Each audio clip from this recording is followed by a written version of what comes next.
Hey there, fellow future content creators. Professor Walters here, and today we're in Nancy, France. And today I'm going to actually answer a question that a college student posted to me, and that was, Professor Walters, what are some tips for college students that want to start on YouTube? And I'm going to tell you this.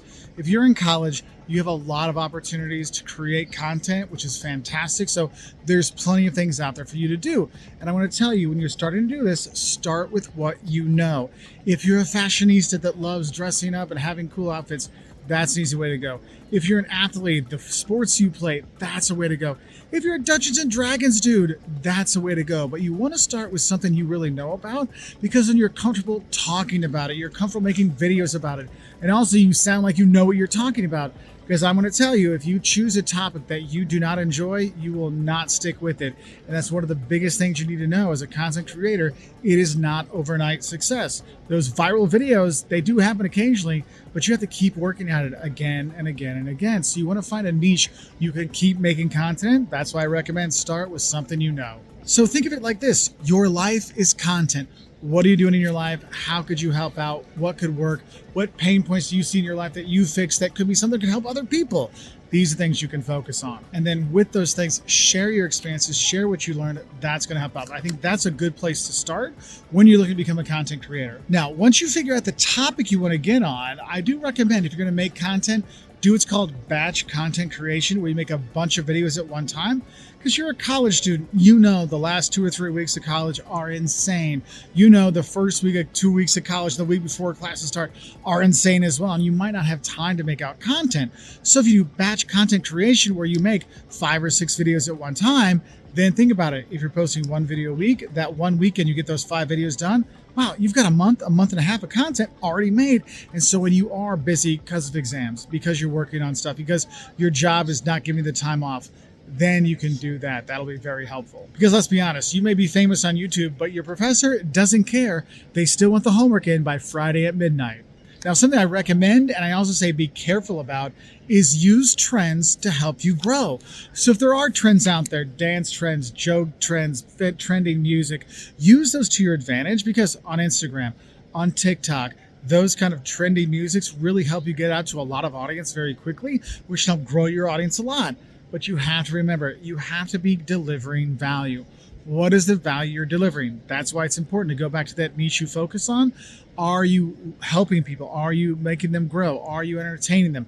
What is there? Are you offering value? It's important to remember that, because if you just do trending content, then what people are looking for are the trends, not you, and therefore they don't subscribe to you, they don't stay with you, and if you're not doing the newest trend, they're not going to follow you either, so you got to be careful with that. So if you are looking to do some of those trending kind of things, like the dances or the music or the jokes, make sure it fits for what your content is, and if you are going to do it, make sure you adapt your content to fit that trend. So if you're going to be doing, budget life of a student, and there's some kind of content that's like, hey, I'm here and there. Oh, hey, I'm over here. Hey, I'm over here. You're doing these things. Maybe you're showing like, hey, here I am at the financial aid office. Here I am at Aldi getting my dinner. Here I am at Ruler Foods finding the cheap ways to eat.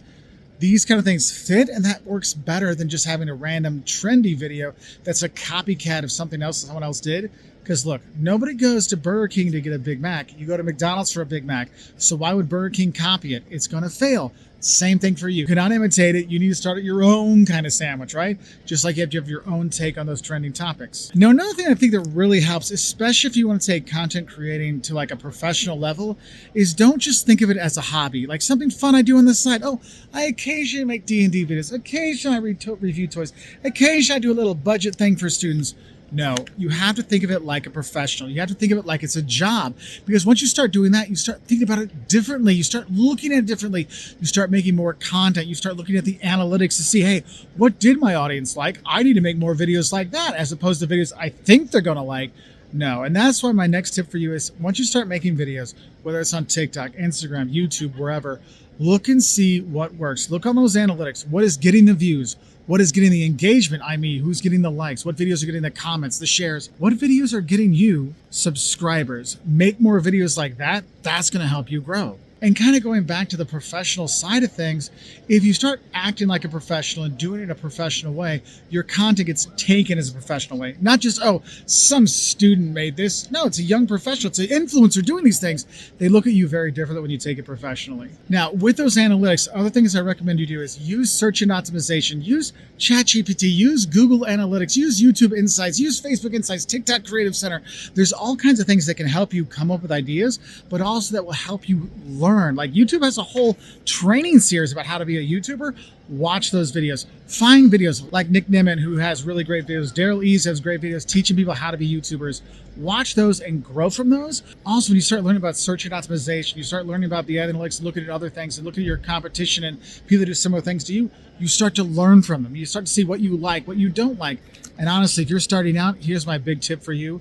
Go watch your favorite 10 YouTubers, like overall, and then the favorite 10 YouTubers in the niche you want to be in, and look at the things you love and hate about what they do and learn from that.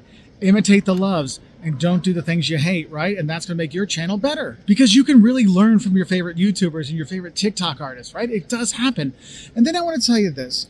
Please, for the love of God, if you're going to do this, put some effort into it. Look, if you do a half-butt job, let's say, people notice that. They won't take you seriously. They won't think it's a real deal. They're not going to subscribe. They're not going to follow you because they don't think you take it for real.